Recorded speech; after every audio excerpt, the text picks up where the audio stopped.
Hello friends, स्वागत है आपका हमारे यूट्यूब चैनल किशोर कॉमर्स क्लासेज में। आज हम लोग बात करने वाले हैं रिटायरमेंट ऑफ ए पार्टनर के बारे में, ठीक है। यानी कि साझेदार का अवकाश ग्रहण। तो जो साझेदार होता है, साझेदार के अवकाश ग्रहण का मतलब क्या होता है वो सबसे पहले आपके लिए जानना जरूरी होता है। तो साझेदार, आप लोगों ने साझेदारी के साझेदारी संस्था के बारे में पढ़ा था कि अगर कोई दो या दो से अधिक व्यक्ति मिल करके किसी संस्था को चलाने का निर्णय करते हैं, उसमें पूंजी लगाते हैं और उससे होने वाले लाभ या हानि को आपस में बांटने का निर्णय करते हैं, तो वही साझेदारी कहलाती है, ठीक है। लेकिन रिटायरमेंट ऑफ पार्टनर क्या होता है? तो जब उस साझेदारी से कोई पार्टनर अपना संबंध विच्छेद कर लेता है, यानी कि अपना नाता रिश्ता तोड़ लेता है और वो साझेदारी छोड़ करके बाहर जाता है, तो उस कंडीशन को हम रिटायरमेंट ऑफ पार्टनर बोलते हैं, ठीक है। क्या होता है? जब कोई पार्टनर अपनी स्वेच्छा से या फिर किसी कारण से, चाहे वो पार्टनर से मतभेद हो जाए या तो शारीरिक कमजोरी के चलते या किसी भी कारण से, अगर वो क्या करता है, पार्टनरशिप फॉर्म को छोड़ करके बाहर जाता है, पार्टनरशिप से अपना नाता रिश्ता तोड़ लेता है, अपना हिसाब करा लेता है, तो उस कंडीशन को हम रिटायरमेंट ऑफ ए पार्टनर बोलते हैं, साझेदार का अवकाश ग्रहण बोलते हैं। क्लियर? तो चलिए, आपको हमारे साथ पढ़ के खूब मज़ा आने वाला है। तो चैनल को सब्सक्राइब अगर आपने नहीं किया है तो चैनल को सब्सक्राइब कर लीजिए, और जो वीडियो है, वीडियो का लिंक अपने दोस्तों के पास शेयर करिए ताकि उनका भी स्टडी चलता रहे, ठीक है। चलिए तो शुरू करते हैं हम। सबसे पहला क्वेश्चन क्या है? दिया हुआ कि साझेदार के अवकाश ग्रहण करने पर संचित लाभों को किसके पूंजी खाते में जमा किया जाना चाहिए। यानी कि जब कोई पार्टनर रिटायर करता है, ठीक है, तो उस टाइम जो संचित लाभ होते हैं, जो भी रिजर्व प्रॉफिट रिजर्व होता है, उसको हम किसके पूंजी खाते में जमा करते हैं, ठीक है। तो ऑप्शन में है सभी साझेदारों के पुराने अनुपात में, या शेष बचे हुए साझेदारों के नए अनुपात में, या सिर्फ अवकाश ग्रहण करने वाले साझेदार के अनुपात में, या फिर इनमें से कोई नहीं, ठीक है। तो याद रखिए कि अगर कोई पार्टनर साझेदारी से संस्था से बाहर जाता है, यानी कि रिटायरमेंट करता है, तो उस कंडीशन में जो भी लाभ या हानि होंगे भाई, क्योंकि वो जो रिटायर कर रहा है वो भी तो कमाया है ना, उसके साथ में वो भी था, तो सभी पार्टनर के पुराने अनुपात में बांटा जाएगा, ठीक है। यानी कि चाहे वो लाभ हो चाहे हानि हो, कोई भी पार्टनर जब संस्था से बाहर जाता है तो उस कंडीशन में चाहे लाभ हो चाहे हानि हो चाहे रिजर्व हो, उसको सभी पार्टनर्स के ओल्ड रेशियो में पहले बांटा जाता है। उसके बाद जो पार्टनर है, पार्टनर अपने हिस्सा लेकर के बाहर जाता है, ठीक है। तो ऐसे आंसर क्या आएगा? आंसर आएगा कि सभी साझेदारों के पुराने अनुपात में, ठीक है। आंसर क्या हो जाएगा? सभी साझेदारों के पुराने अनुपात में। चलिए क्वेश्चन नंबर 2 देखते हैं। क्वेश्चन नंबर 2 क्या कर रहे हैं? कह रहे हैं कि किसी साझेदार के अवकाश ग्रहण करने पर संचयों को किसके पूंजी खाते में हस्तांतरित किया जाएगा, ठीक है। तो चाहे लाभ हो या हानि हो या रिजर्व हो, जितने भी पार्टनर्स होंगे सभी पार्टनर्स के ओल्ड रेशियो में उनके कैपिटल अकाउंट में ट्रांसफ़र किया जाएगा, ठीक है। तो किसके खाते में? तो सभी साझेदारों के ओल्ड रेशियो में उनके कैपिटल अकाउंट में ट्रांसफ़र किया जाएगा। तो आंसर क्या हो जाएगा? आंसर हो जाएगा सी, सभी साझेदारों के, ठीक है। चलिए अगला क्वेश्चन क्या है? अगला क्वेश्चन है कि साझेदार के अवकाश ग्रहण करने पर सामान्य संचय की राशि को सभी साझेदारों के पूंजी खाते में हस्तांतरित किया जाएगा, ठीक है। तो जो सामान्य संचय होगा, जनरल रिजर्व होगा, वो सभी साझेदारों के जो पूंजी खाते हैं उसमें हस्तांतरित किया जाएगा। किस रेशियो में? तो ऑप्शन में है नए लाभ हानि अनुपात में, या पूंजी अनुपात में, या पुराने लाभ हानि अनुपात में, या इनमें से कोई नहीं, ठीक है।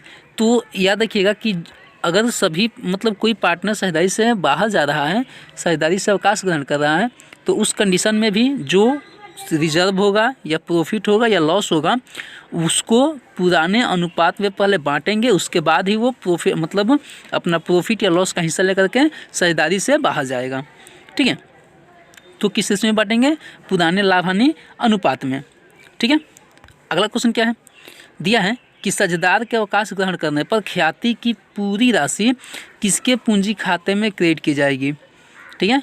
तो जो ऑप्शन में है कि अवकाश ग्रहण करने वाले साझेदार के शेष साझेदारों के या सभी साझेदारों के इनमें से कोई नहीं। ठीक है, तो आंसर क्या हो जाएगा? आंसर हो जाएगा इनमें से कोई नहीं। ठीक है, अगला क्वेश्चन क्या है?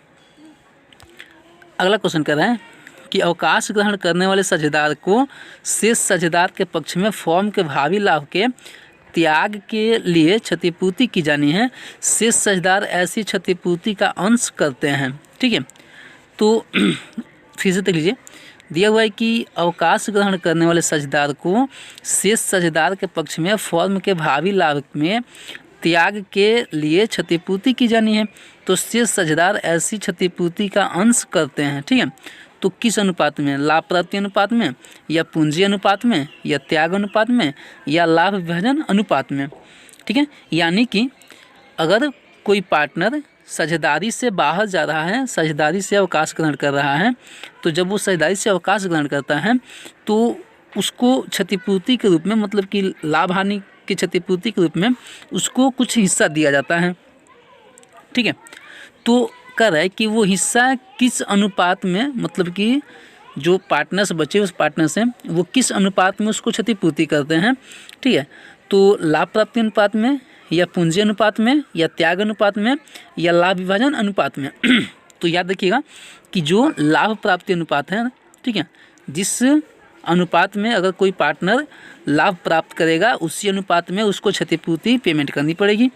ठीक है, जैसे मान लीजिए कि अगर कोई पार्टनर साझेदारी संस्था से निकल के जा रहा है, ABC पार्टनर है, मान लीजिए कि A, B और C पार्टनर हैं, जिसमें से C रिटायर हो रहा है।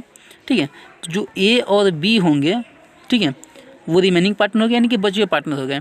ठीक है, अब C क्या कर रहा है? C अपना हिस्सा सिर्फ A को दे रहा है। क्लियर? C क्या कर रहा है? C सिर्फ अपना हिस्सा A को दे रहा है, तो A ही मतलब उसकी क्षतिपूर्ति का भुगतान करेंगे, B क्षतिपूर्ति का भुगतान नहीं करेंगे, क्योंकि इनको लाभ की प्राप्ति नहीं हो रही है। तो जो पार्टनर जिस रेशियो में लाभ की प्राप्ति करेगा वो पार्टनर उसी रेशियो में क्षतिपूर्ति का भुगतान करेगा। क्लियर? तो लाभ प्राप्ति अनुपात में ही क्षतिपूर्ति का भुगतान किया जाएगा। अगला क्वेश्चन क्या है? अगला क्वेश्चन है कि A, B और C लाभों का विभाजन 5-3-2 के अनुपात में करते हैं।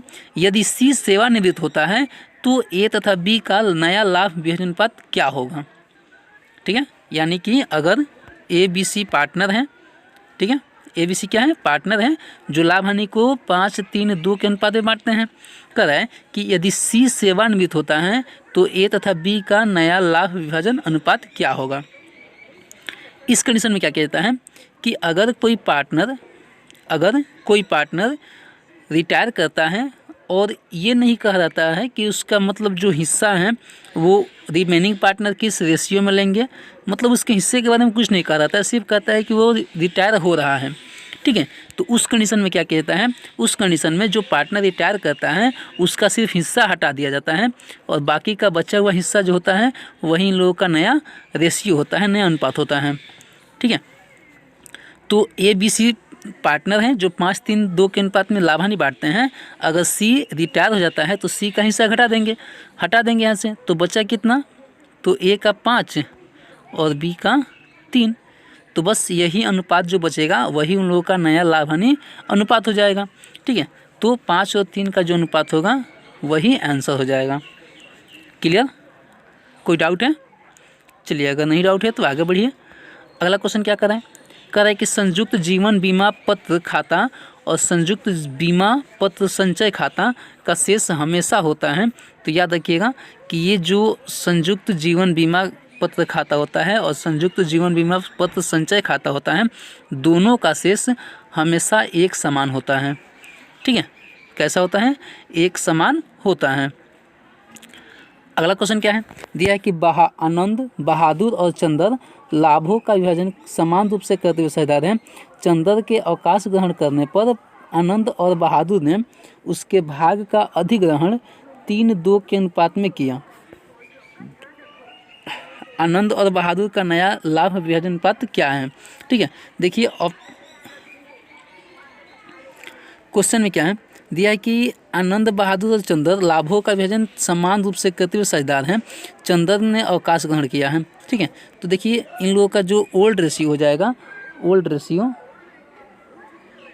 वो हो जाएगा 1 1 1, ठीक है, बराबर है। तो 1 1 1, चूँकि कह रहा है कि जो चंद्र है, चंद्र अवकाश ग्रहण कर रहा है और चंद्र के अवकाश ग्रहण करने पर आनंद और बहादुर ने उसके भाग का अधिग्रहण 3:2 के अनुपात में किया है। यानी कि अगर चंद्र अवकाश ग्रहण करेगा तो इसका मतलब कि उसका रेशियो कितना है, 1/3, क्योंकि ओल्ड रेशियो में कितना है 1 1 1। तो इसका मतलब कि चंद्र का रेशियो कितना हो जाएगा उसमें 1/3। तो 1/3 का 3/5 कौन ले रहा है, तो आनंद ले रहा है, ठीक है। और 1/3 का 2/5 बहादुर ले रहा है, ठीक है। तो अगर हम देखें तो आनंद का, ठीक है, आनंद कितना ले रहा है, तो 1/3 का 3/5, ठीक है। और बहादुर कितना ले रहा है, बहादुर 1/3 का 2/5 ले रहा है, ठीक है। तो इस तरह से देखा जाए तो 3/15 आनंद ले रहा है और 2/15 बहादुर ले रहा है, ठीक है। अगर बात करेंगे कि कौन कितना हिस्सा ले रहा है, तो आनंद कितना ले रहा है 3/15 और बहादुर 2/15, ठीक है। अब क्या कहता है कि जो ये मतलब जितना ये रिसीव कर रहे हैं उतना इनके ओल्ड रेशियो में ऐड कर दिया जाएगा, ठीक है। तो अगर हम बात करें आनंद की, तो आनंद का ओल्ड रेशियो कितना है 1/3 और ये पाक कितना रहे हैं, तो 3/15 इसे प्राप्त कर रहे हैं, ठीक है। तो इनका कितना हो जाएगा भाई 5 + 3 यानी कि 8/15 हो जाएगा। उसी तरह अगर बहादुर का देखा जाए तो बहादुर का 1/3 ओल्ड है और 2/15 ये प्राप्त कर रहे हैं, ठीक है। तो कितना हो जाएगा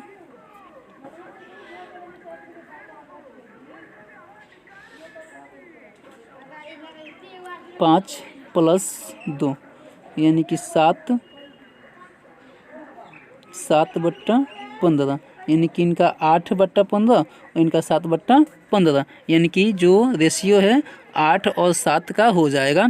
तो रेशियो जो है वो कितना होगा 8 और 7 का हो जाएगा, ठीक है। तो ऐसे आंसर क्या हो जाएगा, आंसर नंबर ए हो जाएगा 8 और 7 का। क्लियर, कोई डाउट हो इसमें? अगर नहीं है तो आगे चला जाए। चलिए आगे देखते हैं। अगला क्वेश्चन है, कह रहा है कि लाभ प्राप्ति अनुपात की गणना की जाती है, ठीक है। लाभ प्राप्ति अनुपात की गणना कब की जाएगी भाई, तो एक नए साझेदार के प्रवेश के समय, किसी साझेदार के अवकाश ग्रहण के समय, या साझेदारी फॉर्म के विघटन के समय, या फिर इनमें से कोई नहीं, ठीक है। तो याद रखिएगा कि लाभ प्राप्ति अनुपात की गणना कब की जाएगी, तो जब कोई पार्टनर अवकाश ग्रहण करेगा तो उसका जो हिस्सा होगा वो छोड़ के जाएगा। तो वो हिस्सा जब छोड़ के जाएगा तो वही लोग लेंगे, तो उसको लाभ प्राप्ति अनुपात कहेंगे, ठीक है।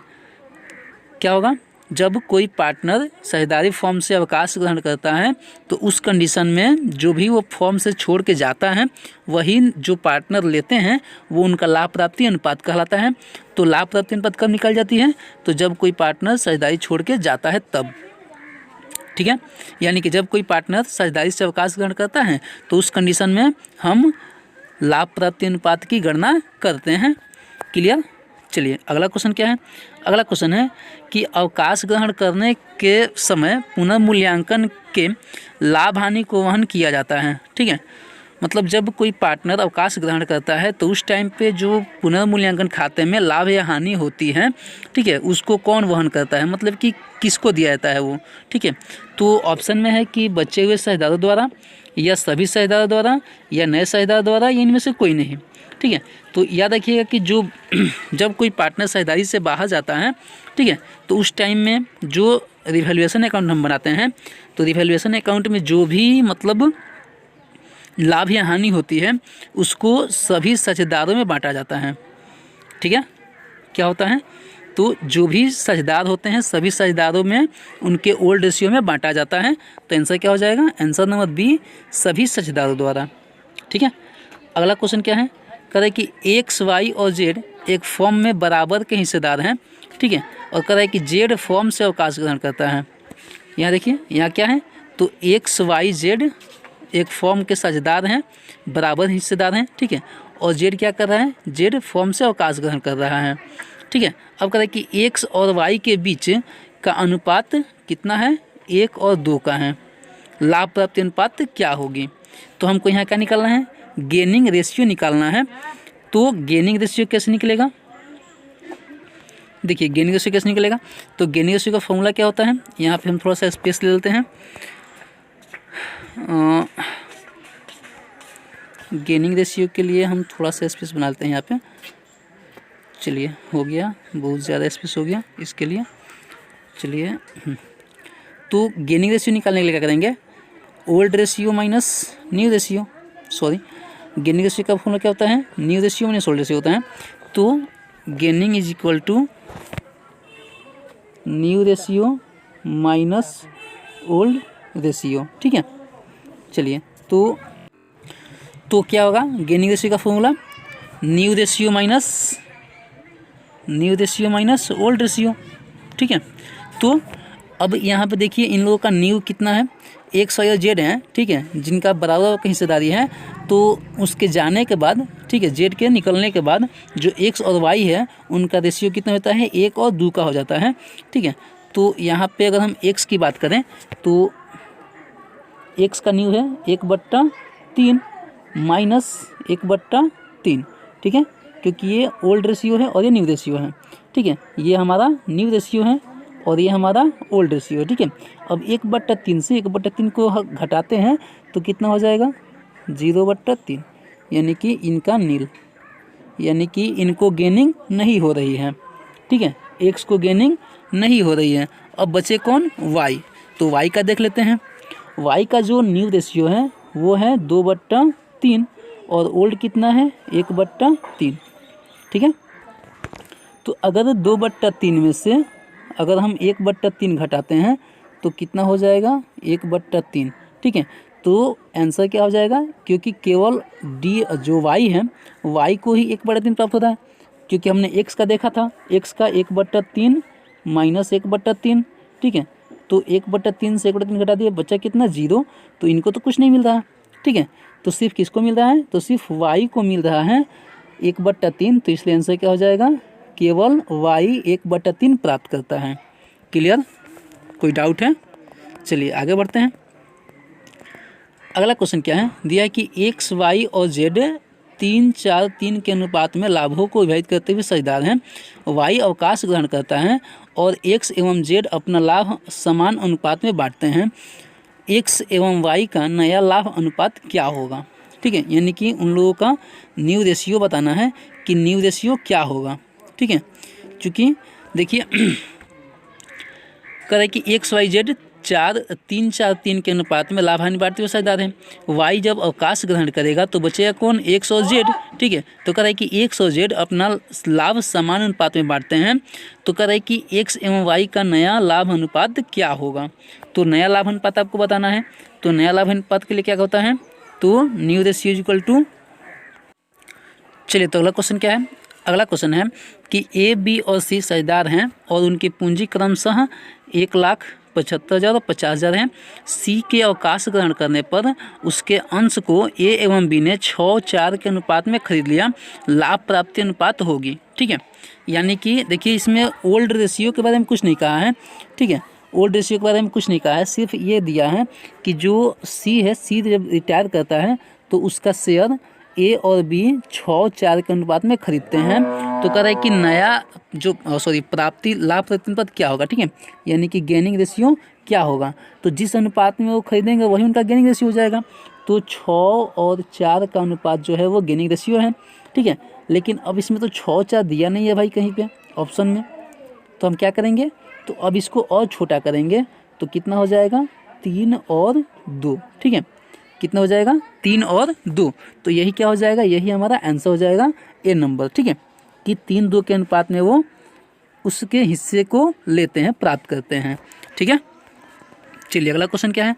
अगला क्वेश्चन है कि एक साझेदार के अवकाश ग्रहण करने पर सभी साझेदारों के लिए किए गए फर्म की संयुक्त जीवन पॉलिसी के विरुद्ध फर्म को बीमा कंपनी से प्राप्त होता है।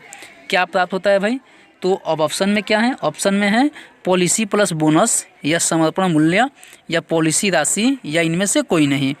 ठीक है, तो दिया क्या है कि एक साझेदार के अवकाश ग्रहण करने पर सभी साझेदारों के लिए किए गए फर्म की संयुक्त जीवन बीमा पॉलिसी के विरुद्ध फर्म को बीमा कंपनी से प्राप्त होता है। तो जब कोई पार्टनर साझेदारी छोड़ के बाहर जाता है तो उस टाइम में क्या होता है? उस टाइम में अगर हम क्लेम करते हैं तो सिर्फ क्या मिलता है? तो सिर्फ सरेंडर वैल्यू हमको प्राप्त होती है, समर्पण मूल्य प्राप्त होता है। ठीक है, चलिए अगला क्वेश्चन क्या है? अगला क्वेश्चन है कि साझेदार के अवकाश ग्रहण करने पर ख्याति की राशि किसके पूंजी खाते में क्रेडिट की जाएगी? ठीक है, यानी कि अगर कोई पार्टनर अवकाश ग्रहण करता है, रिटायरमेंट करता है, तो उस कंडीशन में मतलब जो गुडविल की राशि होगी वो किसके खाते में ट्रांसफ़र की जाएगी? तो ऑप्शन में है अवकाश ग्रहण करने वाले साझेदार के या शेष साझेदारों के या सभी साझेदारों के, इनमें से कोई नहीं। ठीक है, तो आंसर क्या होना चाहिए? आंसर हो जाएगा जो पार्टनर अवकाश ग्रहण करता है उसी के खाते में गुडविल की राशि क्रेडिट की जाती है। ठीक है, जो पार्टनर अवकाश ग्रहण करता है उसी के खाते में गुडविल की राशि क्रेडिट की जाती है। अगला क्वेश्चन है कि एक साझेदार के अवकाश ग्रहण करने के समय अलिखित संपत्तियों का व्यवहार किस प्रकार किया जाता है? जब कोई पार्टनर साझेदारी से अवकाश ग्रहण करता है तो उसके अवकाश ग्रहण करते समय जो अलिखित संपत्तियां होती है उसका व्यवहार किस प्रकार किया जाएगा भाई? तो पुनर्मूल्यांकन खाता में, या सिर्फ अवकाश ग्रहण करने वाले साझेदार के पूंजी खाते को क्रेडिट करेंगे, या फिर पुनर्मूल्यांकन खाता को डेबिट करेंगे, या फिर साझेदारों के पूंजी खाते को जमा करेंगे। तो आंसर क्या हो जाएगा? आंसर हो जाएगा कि जब कोई पार्टनर अवकाश ग्रहण करता है, ठीक है, तो अलिखित संपत्तियों का लेखांकन हम कहाँ करेंगे? तो पुनर्मूल्यांकन खाता में क्रेडिट करेंगे। ठीक है, जब कोई पार्टनर अवकाश ग्रहण करेगा तो उस कंडीशन में जो अलिखित संपत्तियां होंगी उसको हम कहाँ लिखेंगे? तो पुनर्मूल्यांकन खाते में हम उसको क्रेडिट करेंगे। क्लियर? अगला क्वेश्चन क्या है? अगला क्वेश्चन है कि साझेदारी अधिनियम प्रावधान करता है कि अवकाश ग्रहण करने वाले साझेदार द्वारा छोड़े गए पूंजी पर ब्याज दिया जाना चाहिए। ठीक है, तो कितना परसेंट दिया जाएगा भाई? 5%, 6%, 8% या बैंक दर से? तो याद रखिएगा कि जब कोई पार्टनर साझेदारी से अवकाश ग्रहण करता है, ठीक है, और उसका कुछ पूंजी संस्था में रहता है, ठीक है, तो उस पर हमको 6% का ब्याज देना पड़ता है। मतलब कि उसको मान लेता है कि वो हमारे लिए क्या है? एक कर्ज है। ठीक है, क्या है? पार्टनर का मतलब कैपिटल नहीं है, क्योंकि पार्टनर तो संस्था से निकल गया, तो अब तो संस्था का पार्टनर रहा नहीं, तो उसका तो कैपिटल अब होगा नहीं। तो जो उसका कैपिटल अब बचा हुआ है उसको हम ऋण के तौर पे, लोन के तौर पे मानते हैं। ठीक है, और उस लोन पे अगर कोई पार्टनर लोन देता है तो उस पर हम 6% ब्याज देते हैं। तो उसके पूंजी पे जब पार्टनर साझेदारी संस्था से अवकाश ग्रहण कर लेता है तो जो उसका कैपिटल बचा हुआ होता है तो उस पर हम 6% का ब्याज देते हैं। क्लियर? अगला क्वेश्चन क्या है? दिया है कि ए, बी तथा सी एक फर्म के साझेदार हैं जो लाभ हानि को क्रमशः 2-2-1 में बांटते हैं तथा उनकी पूंजी क्रमशः 50,000 तथा 25,000 है। बी ने फर्म से अवकाश ग्रहण करने की घोषणा की तथा उस तिथि को संचय कोष 15,000 था। यदि फर्म की ख्याति का मूल्यांकन 30,000 किया गया तथा पुनर्मूल्यांकन पर लाभ 7,050 रुपया है, तो बी के ऋण खाते में कितनी राशि अंतरित की जाएगी?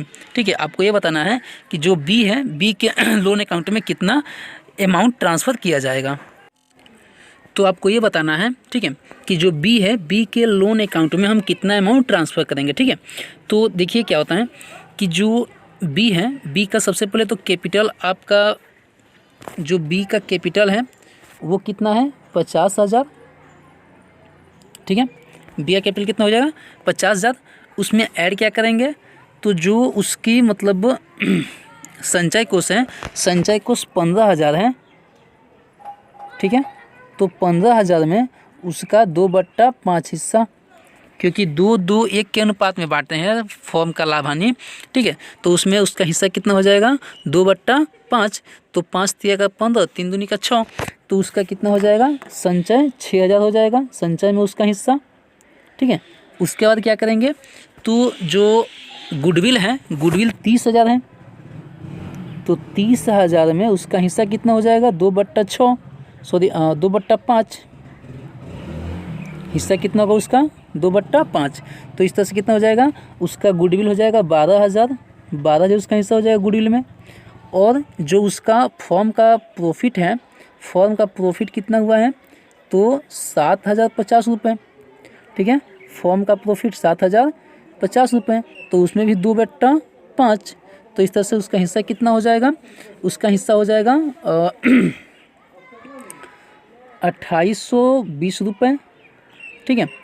अब अगर टोटल ऐड किया जाए 50,000 उसका कैपिटल और 6,000 उसका संचय, 12,000 गुडविल और 2,820 रुपये उसका प्रॉफिट, तो कितना आएगा 70,820 रुपये आ जाएगा, ठीक है। तो इस तरह से उसका जो हिस्सा होगा मतलब कि वो 70,820 रुपये अगर वो संस्था में छोड़ के जाएगा, ठीक है, संस्था में अगर छोड़ के जाएगा, क्योंकि ये इसका कैपिटल है, ठीक है। तो कैपिटल अगर वो संस्था में छोड़ के जाता है तो उस पर मतलब वो क्या हो जाएगा, मतलब कि वो ऋण के तौर पे उसको हम लोग मानेंगे, ठीक है, लोन के तौर पे मानेंगे। तो इस तरह से उसका ऋण कितना हो जाएगा तो 70,820 रुपये हो जाएगा, ठीक है। चलिए अगला क्वेश्चन क्या है। अगला क्वेश्चन है कि हरि, रॉय तथा प्रसाद साझेदार हैं तथा उनका लाभ या अनुपात 3-5-1 है। रॉय अब अवकाश चाहता है, उसका हिस्सा प्रसाद ने ले लिया, हरि तथा प्रसाद का नया अनुपात क्या होगा, ठीक है। अब देखिए कौन अवकाश ग्रहण कर रहा है, तो रॉय अवकाश ग्रहण कर रहा है और रॉय का हिस्सा कितना है भाई, तो रॉय का हिस्सा 5/9 है, ठीक है। तो अगर 5/9 रॉय का हिस्सा है और उसका हिस्सा कौन ले रहा है, तो उसका हिस्सा प्रसाद ले रहा है, ठीक है। और प्रसाद का हिस्सा कितना है 1/9, तो 1/9 में अगर हम 5/9 ऐड करते हैं तो कितना हो जाएगा 6/9 हो जाएगा, ठीक है। तो 3 इनका जो हरि है, हरि का रेशियो कितना है, हरि का रेशियो 3/9 है और प्रसाद का रेशियो 6/9 हो जाएगा, ठीक है। इस तरह से दोनों का अनुपात कितना हो जाएगा 3 और 6 का अनुपात हो जाएगा, ठीक है।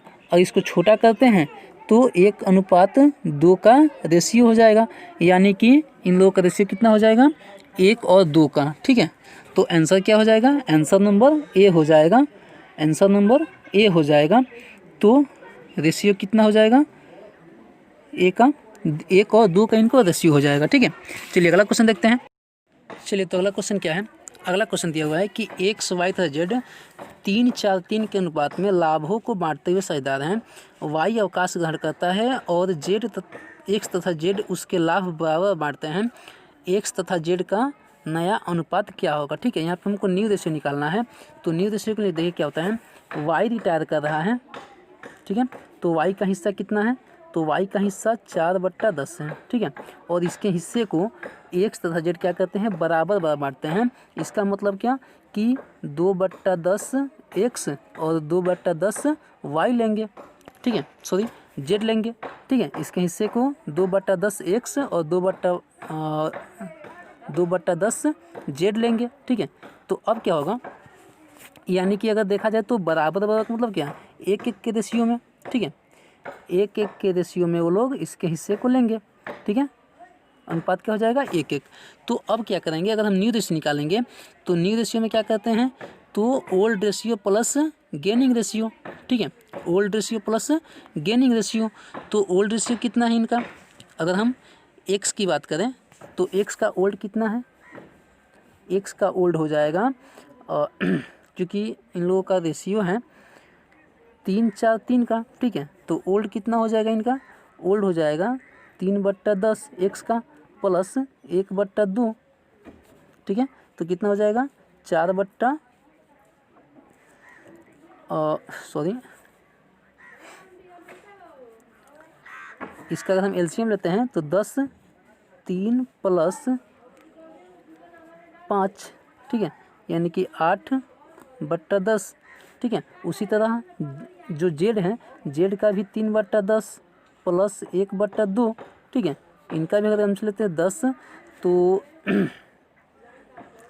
10 और यहाँ पे 3 + 5 इनका हो जाएगा, इनका भी 8/10, ठीक है। तो जो न्यू रेशियो है वो 8 8 आ रहा है, ठीक है। या फिर अगर हम 8 8 और कटा दें तो 1 और 1 आ जाएगा, तो इसलिए आंसर क्या हो जाएगा, इन लोगों का जो रेशियो हो जाएगा न्यू रेशियो, वो 1 1 का रेशियो हो जाएगा, ठीक है।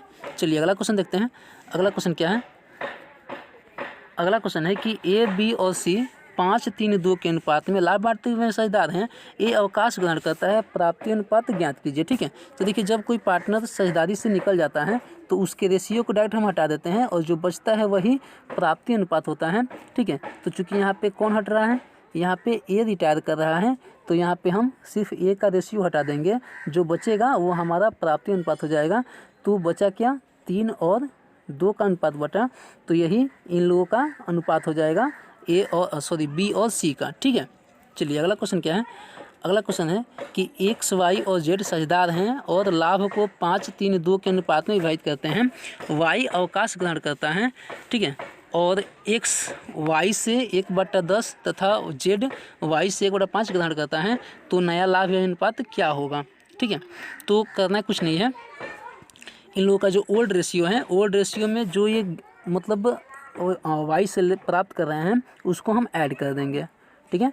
तो देखिए एक्स का ओल्ड रेशियो कितना है, अवकाश तो वाई कर रहा है ना, तो एक्स का ओल्ड कितना है, एक्स का ओल्ड रेशियो है 5/10, ठीक है। और ये प्राप्त कितना कर रहा है, तो 1/10 प्राप्त कर रहा है वाई से, ठीक है। तो इस तरह से इसका रेशियो कितना हो जाएगा, तो 5 + 1 यानी कि 6/10, ठीक है। तो एक्स का न्यू रेशियो कितना हो गया, 6/10। अब वाई का देखते हैं, वाई का रेशियो कितना है, तो वाई का रेशियो है, जेड का, वाई तो रिटायर कर रहा है ना, जेड का रेशियो ओल्ड रेशियो है 2/10, ठीक है। और ये जे वाई से ले कितना रहा है, तो 1/5 ग्रहण कर रहा है, ठीक है। तो इस तरह से कितना हो जाएगा, यानी कि 4/10, ठीक है। तो एक्स का 6/10 और वाई का 4/10, तो रेशियो क्या आ गया, 6 और 4 का, ठीक है। अगर ऐसा आंसर है तो ठीक है, और नहीं है तो इसको और छोटा कर लेते हैं, ठीक है। कितना हो जाएगा, 3 और 2 का रेशियो हो जाएगा, तो 3 और 2 जो है वही हमारा आंसर हो जाएगा, ठीक है। यानी कि सी नंबर हमारा आंसर हो जाएगा, ठीक है। चलिए अगला क्वेश्चन क्या है, दिया है कि पी क्यू आर साझेदार हैं और उनका लाभ विभाजन अनुपात 5 3 2 है। आर अवकाश ग्रहण करता है और अपने हिस्से का 3/5 पी के पक्ष में तथा 2/5 क्यू के पक्ष में समर्पित करता है। तो कह रहा है कि नया लाभ विभाजन अनुपात क्या होगा, ठीक है। देखिए कौन कौन है, पी क्यू आर है और आर इसमें से अवकाश ग्रहण करता है, ठीक है। तो आर का हिस्सा कितना है, आर का हिस्सा 2/10 है, तो 2/10 क्या करता है, पी के पक्ष में 2/10 का, ठीक है, पी के पक्ष में 2/10 का कितना त्याग करता है, तो 3/5 देता है, 2/10 का 3/5, ठीक है। और क्यू के पक्ष में 2/10 का कितना, 2/5, ठीक है।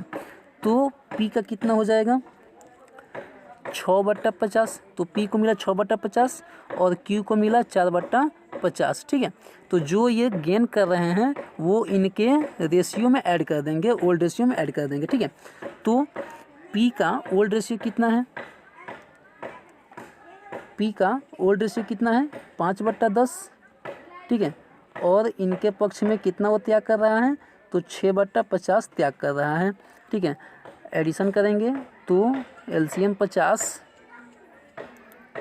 + 6 यानी कि 31/50 पी का नया रेशियो, और क्यू का नया रेशियो कितना हो जाएगा, क्यू का, तो क्यू का ओल्ड है 3/10, ठीक है। और इसके पक्ष में वो 4/50 त्याग कर रहा है, ठीक है। तो इस तरह से फिर कितना हो जाएगा, एलसीएम 50 और 15 + 4 यानी कि 19/50, ठीक है। तो पी का न्यू रेशियो हो गया 31/50 और क्यू का 19/50, ठीक है। इस तरह से 31 और 19 का जो रेशियो होगा वही हमारा आंसर हो जाएगा। तो देखिए 31 और 19 का जो रेशियो है यानी कि सी नंबर हमारा आंसर करेक्ट हो जाएगा, ठीक है। चलिए अगला क्वेश्चन क्या है, अगला क्वेश्चन है कि सी, डी तथा ई साझेदार हैं जो लाभ हानि को 1/2, 1/3 और 1/6 के अनुपात में बांटते हैं। डी ने अवकाश ग्रहण किया और सी तथा ई के बीच नया लाभ अनुपात 3:2 है। ठीक है, कह रहा है कि 24,000 के संचय को साझेदारी में बांटा, मतलब साझेदारों में बांटा जा गया, उनके द्वारा प्राप्त राशि है। ठीक है, देखिए क्योंकि जो 24,000 हैं, ठीक है, ये संचय है, तो 24,000 में कौन कौन है? सी है, तो सी का हिस्सा कितना है? तो 24,000 में सी का हिस्सा कितना है भाई? तो 24,000 में इनका हिस्सा 1/2 है, यानी कि इनका 12,000 है। ठीक है, फिर डी है, डी का हिस्सा 24,000 में कितना है? तो 24,000 में इनका 1/3 है। ठीक है, यानी कि 24,000 में बोले तो 8,000 है इनका। ठीक है, उसी तरह ई का है, ई 24,000 में इनका हिस्सा 1/6 है। ठीक है, तो 1/6 इसका मतलब क्या? इनका 4,000 है। तो रिजर्व में इन लोगों का हिस्सा 12,000, 8,000 और 4,000 है। तो जो ऑप्शन 12,000, 8,000, 4,000 होगा वही हमारा आंसर हो जाएगा। तो देखिए डी नंबर में क्या है? 12,000, 8,000 और 4,000 दिया हुआ है, तो यही हमारा आंसर हो जाएगा डी नंबर। क्लियर? चलिए अगला क्वेश्चन देखते हैं। कह रहा है कि एक साझेदार के अवकाश ग्रहण पर संपत्ति एवं दायित्व के पुनर्मूल्यांकन के लाभ पूंजी खाता में जमा किया जाना चाहिए। ठीक है, तो किसके पूंजी खाते में जमा किया जाना चाहिए? दिया हुआ है कि सभी साझेदारों के पुराने लाभ अनुपात में, या बचे हुए साझेदारों के पुराने लाभ विभाजन अनुपात में, या बचे हुए साझेदारों के नए लाभ विभाजन अनुपात में, या इनमें से कोई नहीं। ठीक है, तो आंसर क्या हो जाएगा? चूँकि सब जो भी इसमें प्रॉफिट या लॉस होता है, ठीक है, संपत्ति या फिर दायित्व में जो भी प्रॉफिट या लॉस होता है उसमें सभी का हिस्सा हुआ। ठीक है, तो इसलिए क्या हो जाएगा? आंसर हो जाएगा सभी साझेदारों के पुराने लाभ विभाजन अनुपात में। ठीक है, अगला क्वेश्चन क्या है? अगला क्वेश्चन है कि किसी साझेदार की अवकाश ग्रहण पर अवकाश ग्रहण करने वाले साझेदार के पूंजी खाते को जमा किया जाएगा। कहाँ जमा किया जाएगा? उसके भाग के ख्याति के साथ, या फर्म की ख्याति के साथ, या शेष साझेदारों के भाग की ख्याति के साथ, या इनमें से कोई नहीं। ठीक है, तो आंसर क्या हो जाएगा? आंसर हो जाएगा कि जो पार्टनर रिटायर कर रहा है उसके भाग का, जो उसके हिस्से का ख्याति होगा उसी के साथ उसको हम मतलब जमा करेंगे। ठीक है, उसके पूंजी खाते में उसके ख्याति के साथ जमा करेंगे। ठीक है, अगला क्वेश्चन है कि गोविंद, हरि और प्रसाद साझेदार हैं। गोविंद की अवकाश ग्रहण पर चिट्ठे में ख्याति को 24,000 पहले से ही दर्शाया गया है, ख्याति को अपलिखित किया जाएगा। ठीक है, तो कहाँ अपलिखित करेंगे? तो सभी साझेदारों के पूंजी खाते को उनके पुराने लाभ अनुपात में डेबिट करेंगे, या फिर शेष साझेदारों के पूंजी खाते को उनके नए लाभ विभाजन अनुपात में डेबिट करेंगे, या अवकाश ग्रहण करने वाले साझेदार के पूंजी खाते को उनके भाग की ख्याति में डेबिट करेंगे, या इनमें से कोई नहीं। ठीक है, तो जो हमारे पास उस समय जो ख्याति होगी, ख्याति को हम क्या करेंगे? तो सभी साझेदारों के पूंजी खाते को उनके पुराने लाभ विभाजन अनुपात में डेबिट करेंगे। ठीक है, जो गुडविल होगी उसको क्या करेंगे? तो सभी साझेदारों के पूंजी खातों के उनके पुराने लाभ विभाजन अनुपात में डेबिट करेंगे। क्लियर? चलिए अगला क्वेश्चन क्या है? अगला क्वेश्चन है देवा की फर्म के द्वारा संयुक्त बीमा पॉलिसी ली जा सकती है। ठीक है, किस पे भाई? तो सभी साझेदारों के संयुक्त पर, या फिर सभी साझेदारों के पृथक पृथक, या फर्म के कर्मचारियों के, या ए एवं बी दोनों पे। ठीक है, तो आंसर क्या हो जाएगा? आंसर हो जाएगा कि सभी साझेदारों के संयुक्त पर और सभी साझेदारों के लिए पृथक पृथक। ठीक है, यानी कि अगर हम जीवन बीमा कराते हैं तो उसमें क्या होता है तो या तो हम जॉइंट लाइफ पॉलिसी करा सकते हैं या फिर अलग अलग करा सकते हैं। तो यानी कि क्या हो जाएगा? आंसर नंबर डी हो जाएगा। दोनों हो सकता है। ठीक है, अलग अलग भी हो सकता है और संयुक्त भी हो सकता है। ठीक है, तो इस तरह से आज का इस चैप्टर का सभी क्वेश्चंस ख़त्म हो चुके हैं। तो आशा करता हूँ कि वीडियो आप लोगों को बहुत अच्छा लगा होगा। तो वीडियो अच्छा लगा हो तो लाइक शेयर कमेंट जरूर करें, और अगर आप हमारे यूट्यूब चैनल पर नए हैं तो चैनल को सब्सक्राइब करना ना भूलें, और बेल आइकन को दबाना ना भूलें, ताकि जितने भी अपडेट होंगे वो आपको उपलब्ध होते रहेंगे। ठीक है, तो आज के लिए इतना ही। मिलते हैं फिर अगले वीडियो में एक नए टॉपिक के साथ। तब तक के लिए हैव ए नाइस डे।